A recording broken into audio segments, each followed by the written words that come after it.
cara, vamos sair das outras bandas, vamos se dedicar só ao Ira. Juntamente com isso, também acontece, eu acho, uma guinada estética no Ira, que também acho que foi importante, que foi mudança de comportamento. Isso. Naquela época, como já estava se formando a formação que era com o Gaspa e com o André, né? Porque o André eu dividia, mesmo fora do Ira, o André não era do Ira ainda, mas eu dividia com ele mais um cara no apartamento. O Gaspa ainda não era do Ira, tocava com o Edgar no cabine C e dividia um apartamento com o Edgar. Então, na verdade, esses quatro, eu, Edgar, André e Gaspa, nós tínhamos muito mais intimidade musical do que com os outros caras que tocavam com a gente, no caso o Dino e o Charles. E a gente ouviu que muito naquela época, que a cena mod, né? Tanto dos anos 60, Trogs, The Who, Easy Beats, outras bandas, como o próprio Jam, né? Vibrator, outras bandas. Então o Ira tem uma guinada, essa nova formação do Ira, que tem essa ruptura do final de 84 para 85, quando a gente vai gravar o disco Mudança de Comportamento, é por isso que tem o nome, o Ira saiu daquela coisa dissonante, muito dissonante, pessimista, cinza, escura, que era o nosso pós-punk, né? Infelizmente teve uma fase do Ira que não foi gravada, muito legal, para algo mais que eu chamaria de um power pop mod, né? Que foi aquele disco, Mudança como os dois primeiros, Mudança de Comportamento aprendendo. Que são de canções, né? A essa influência lírica, né? Com essa influência. A gente chamava lá, falava que vocês eram nosso Small Face daqui. Small Face paulistano. Outra referência, porque é diferente, o punk rock no Brasil, ele ficou muito marcado pelo hardcore. Eu cheguei a ter disco de Charge, Isso! Cheguei a ter disco da Exploit, né? Mas também não foi o que fazia a nossa cabeça. O que fazia a nossa cabeça era Sex Pistols, Clash, Jam. Que são bandas de canções. E de rock, era um punk rock, né? E bandas que ao mesmo tempo também tinham essa coisa de, principalmente o Clash, né? O Clash às vezes flertava com outros gêneros, etc e tal. O Jam, que tinha também uma veia romântica no bom sentido, assim, não romântica de melosa, mela cueca, mas canções que falavam de amor também, né? Então eu acho que o Ira, ele transcendeu um pouco essa coisa só do estereótipo do punk. Eu acho que a nossa atitude rebelde, ela ficou por conta principalmente da nossa atitude perante o mercado, que sempre nos colocou o Ira como uma banda difícil, uma banda sempre polêmica ao lidar com os meios de comunicação. Tem umas coisas clássicas, o chapeuzinho do Chacrinha e tal, mas o Ira se esforçava, porque ó, pra vocês terem uma ideia, eu vi o Ira no Play Center, pô. O Play Rock. Então quer dizer, fazia um esporte, mas tinha um limite, né? Gorrinha de Papai Noel. Não é nossa cara. Mas sabe o que é? Até acho assim, às vezes, cara, quando a gente fala isso, só parece um pouco de machismo, sabe? Machismo do sentido de, mano, eu não coloco gorrinha de Papai Noel. Não, é uma atitude, é uma postura. E sabe o que foi? Tudo que aconteceu lá dentro. O gorrinho é a cereja do bolo. Aliás, eu vi o filme do Chacrinha, fiz questão de ver. Porque aquele bastidor ali. Você chegou a ver o filme do Chacrinha? Vi o filme do Chacrinha. Que tinha o ateliê do Chacrinha, que levava os artistas. Cantado caravana. Só que naquela época o Chacrinha ia, pagava o mico, né? Na nossa época não tinha isso, os artistas tinham que ir pro subúrbio, tocar, fazer playback com um compacto, entendeu? Isso para tocar. E o que a gente fazia? O Ira nunca foi uma banda que se sentiu bem fazendo playback. Você pode ver, outro dia eu recuperei o Ira, a gente chegou a fazer 2 chacrinhas, fazer uns 2 bolinhas, você vê, é muito engraçado. No bolinha é engraçado. Eu vi, inclusive, saiu um documentário sobre mim, que os caras recuperaram. Uma cena minha, você viu, acabava os programas assim, eu já saía correndo pro backstage, eu sem falar com a apresentadora. Meio com vergonha. Eu louco pra ir embora. Tá bom, já fiz. Porque o Ira não sentia vontade de fazer. Eu acho que tem artistas que sabem fazer playback. Por exemplo, vou citar os Titãs. Os Titãs se deram muito bem com isso, é um talento deles. Eu lembro que na época, como eu dividi o apartamento com o André, eu sabia como os caras contratavam coreógrafos, cuidavam da roupa, então aqui eles tinham um talento, mas a Ira não tinha isso. O talento do Ira Por isso que o Liga foi uma banda que tocou muito no Faustão, no Períodos da Noite, no Fábrica do Som, porque aí a gente, a hora ao vivo, tocando, aí a nossa energia fluía. Pô, eu Perdidos na Noite era um puta programa. E a gente tocava ao vivo. E era ao vivo, era anárquico. Aí a gente tinha performance. E nesse dia do Chacrinha, a gente fez um Chacrinha, você vê, aquela primeira a gente tentava não fazer. Então eu chegava para agora e falava assim, cara, nós não vamos fazer playback. Porque os artistas faziam playback para pagar pagar o jabá fazendo playback. Então a gente tentava não fazer, mas a gravadora chegava tudo bem, a gente vai pagar. Ou a gravadora pagava com cash, ou pagava com o trabalho do artista. Como a gente falava assim, não, vamos fazer playback, um dia chegaram pra gente para fazer. A gente fez, não gostou, cara. Eu lembro até hoje do Chacrinha no vídeo de ela falando assim, dança, dança, dança. Eu ficava assim, esse trabalho. Aí a segunda vez que a gente foi fazer, não, na segunda, eu lembro daquele, como é daquele cara narigudo? O russo. O russo. Eu lembro do russo, saí tão mal da segunda vez. Não, acho que foi, eu ainda fiz uma vez só a Chacrinha. Fez essa daqui, dança, dança. Aí eu saí com o microfone, o bastidor, e o russo foi atrás de mim, coitado, né? Foi atrás de mim, pegou o microfone, dá o microfone e falava, vai tomar no cu, porra. Parece o clima, cara. Judiava. Aí essas vezes que a gente foi fazer, também com a gravadora pagando, sem a gente não vamos fazer playback, foi o dia do Natal. E quando a gente chegou lá, o que aconteceu? Os artistas estão colocando gorrinho de Papai Noel. Eu disse, putz, legal, cara, tá tudo bem. Aí tentou fazer um acordo, falava, não dá pra um da banda, sempre tem um, né? No caso era o André, né? O André,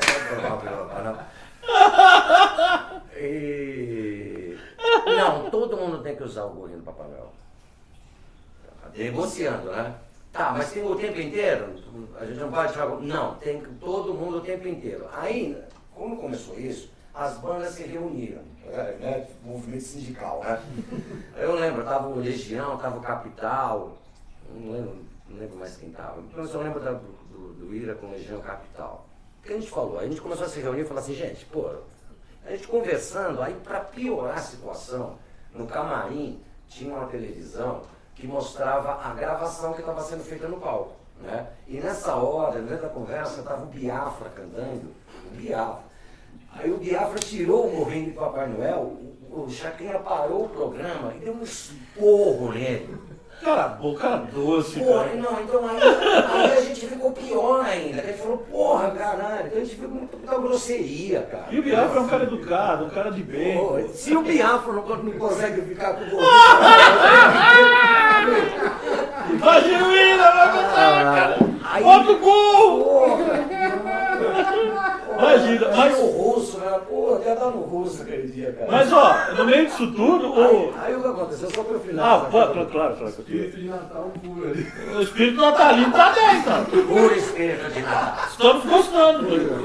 Nessa hora, quando as bandas viram isso, nós fechamos questão.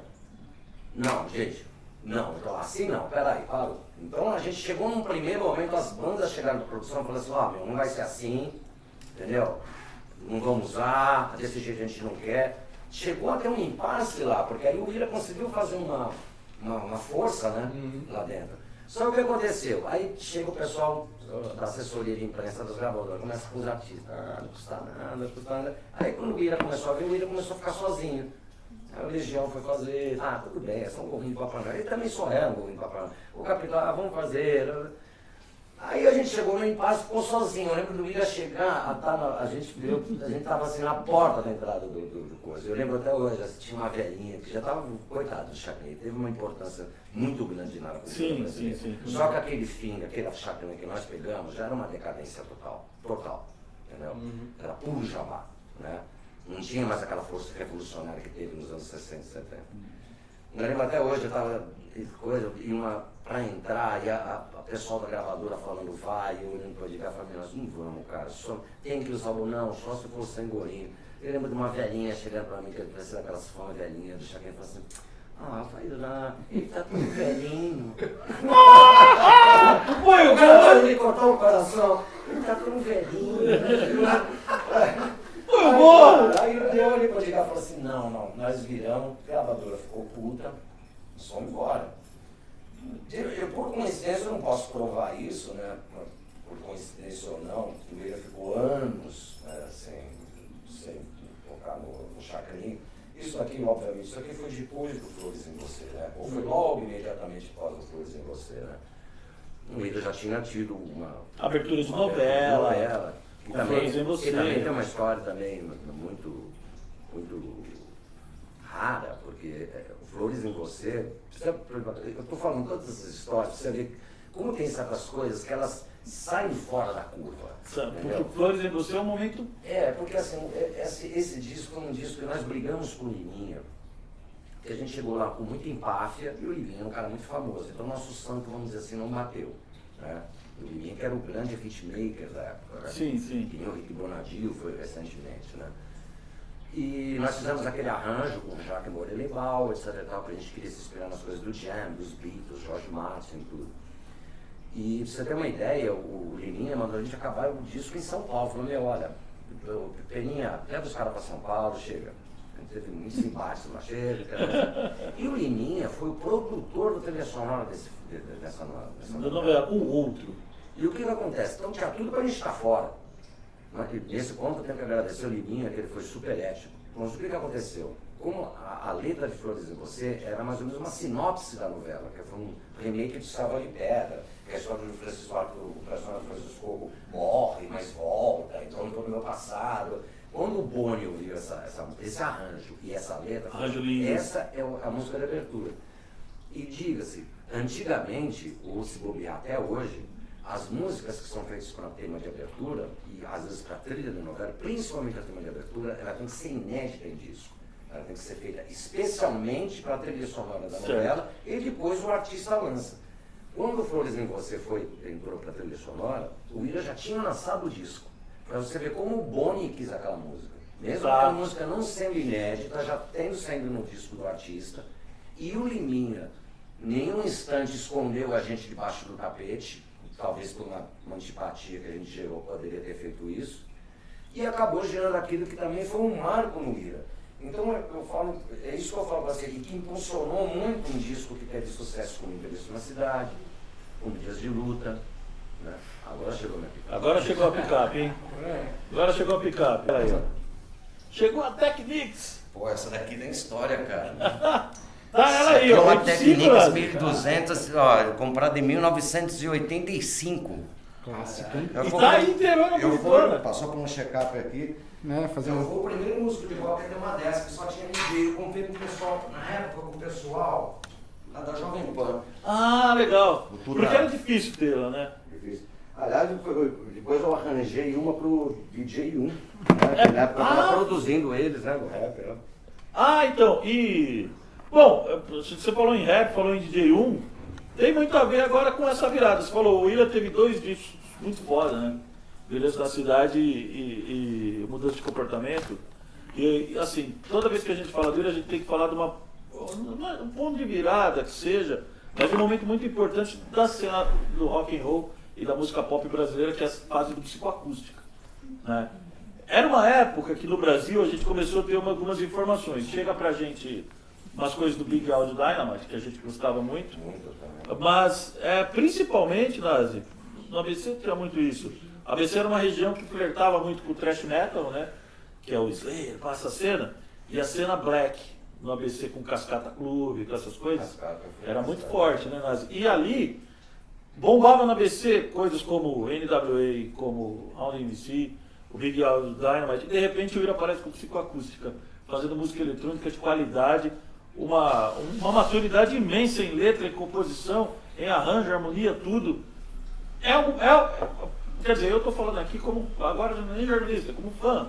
Para mim, um dos maiores discos da história da música brasileira. Tem que citar, igual você citar Araçá Azul, ou Minas do Rio, tem que citar a psicoacústica, para mim. A Rolling Stone colocou o psicoacústica entre um dos 80 discos mais importantes da história da música brasileira. Você fala 80 discos, mas estou falando assim. Pô, mas no Brasil 80 discos? Se você for olhar lá atrás, discos do Noel Rosa pra cá, disco pra caralho, né? Pra você é um momento especial do Ira também, Nazi, psicoacústica? É uma coisa muito sua também? Sim, eu acho que é um disco que ele é um divisor de águas na nossa carreira, nós pagamos um preço também por ele, porque obviamente todo mundo esperava que o Ira fez 2 discos de que a gente chama de power pop, mod, né?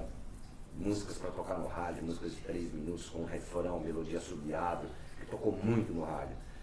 Qualquer artista, a maior parte dos artistas, continuaria com essa fórmula que deu certo, né? Era tranquilo, eu tava ali pronto. O que aconteceu com a gente foi que a gente vendeu tanto no coisa, e como a gente teve aquela ruptura com o Liminha, que a gente ganhou budget, né? E autonomia para falar assim, nós vamos produzir nosso próximo disco, junto com o engenheiro de São Paulo Junqueiro.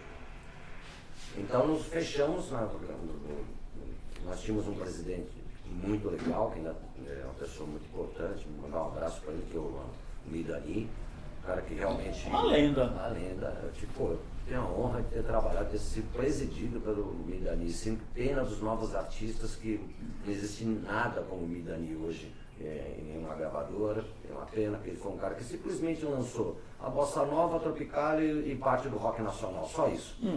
E imagina, o Midani é um cara que, ao mesmo tempo que dava conselhos para os artistas, dava bronca, tivemos também reuniões com ele, que ele dava uns toques pra gente, tudo. Mas é um cara que, pô, ia ver esses discos loucos da gente, ia lá, fumava um baseado com a gente na mixagem. De boinha, aquela de classe, boa, né, sem cara? falar assim, isso aqui tá uma assim, classe. passado, né? Foi ele que falou demais, esse negócio de disco triplo, acional, tua voz tá linda, mas isso vai dar merda. E o que a gente fez? A gente queria fazer um disco completamente diferente, cara. Uma atmosfera diferente. É bom também se dizer que a gente vivia também uma época no Brasil muito complicada.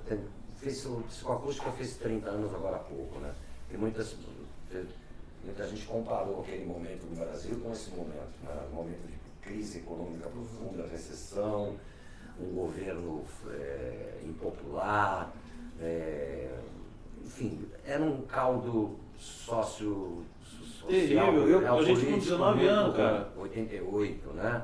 Foi antes da primeira eleição mesmo, que nos daria o... Geração assim, completamente largada de tudo. E se não bastasse isso, também foi o Verão da Lata. Verão da Lata é bom, foi legal, gostei. Um dia eu vou fazer um Jackbox para contar o Verão da Lata. Não eu posso dar uma resumida. Teve um barco que veio da Ásia, sei lá de onde. Mas você aproveitou bem o Verão da Lata.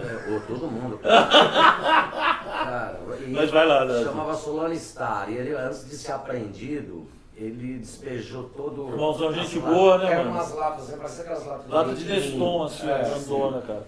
Então, isso daqui empesteou as praias do litoral norte de São Paulo, Ubatuba, São Sebastião, até o Rio de Janeiro, amanhecia esses negócios lá.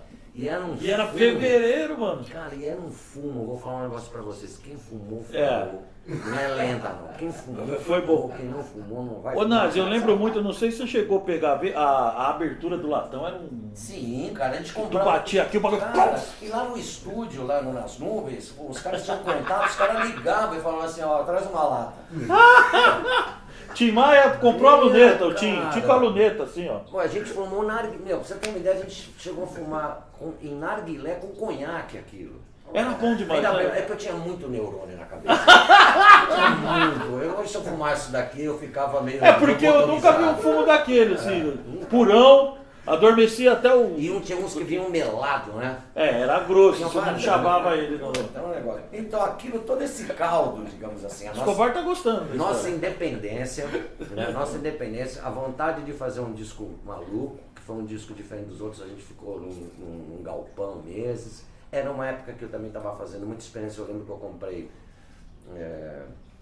depois que eu comprei essa Technics aqui, eu comprei uma Tascam 246, que foi uma revolução na época. Era um gravador de 4 canais que você podia aumentar para 6, para 8 canais com fita cassete. Puta que louco, velho. Era um estúdio portátil. Muito louco. Então muita coisa a gente ficava fazendo, assim, foi nessa época que eu estava testando, eu estava também começando a trabalhar com o rap brasileiro, então a gente trabalhava com coisas como scratch, como sample, como loop, né?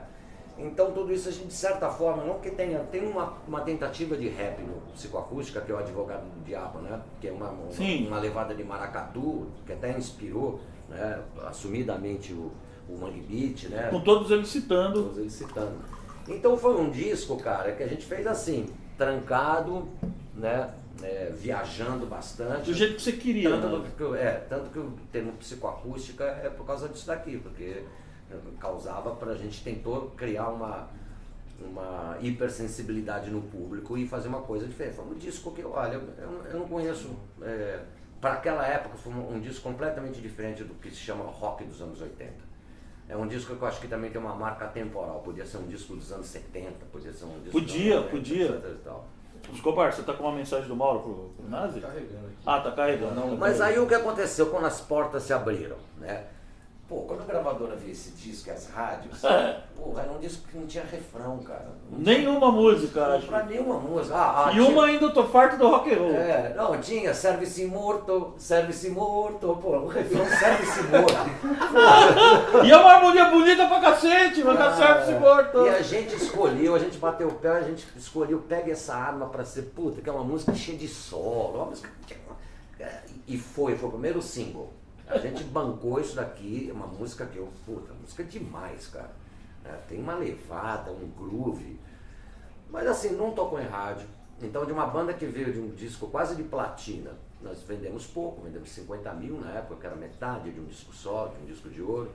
Não tocou em rádio, ficou pouco em rádio. Então, isso fez... E vou falar mais também.